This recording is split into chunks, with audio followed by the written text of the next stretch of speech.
tas priekšstats par to, ka mums bērns jāved ir pie kāda, kur viņam nepatīk.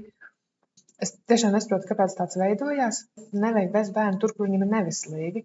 Tas nav tā kā mums tagad jāizpild tas pienākums, tāpēc, ka mēs esam radinieki, un tad mums jāved ir bērns, tāpēc, ka, lai viņi justos labi un domātu par mums labi un veidot tās attiecības labi.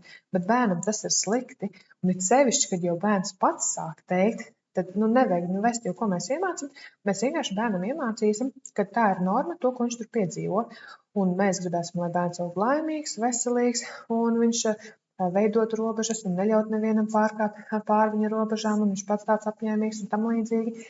Bet tad mēs viņu vedam pie cilvēkiem, kuri viņus lai kritizē, un kritika tas ir viss tāds smagākais priekš bērna, pēc ka bērna psihe ir vāja, un viņš kritiku uztur kā nopietnu lietu. Viņš tā kā tiešām uztur, ka tu esi nespējis, vispār vēl neesmu iemācījies lasīt, un bērns iemācās, ka esmu nespējis, esmu slims, es nemāku lasīt.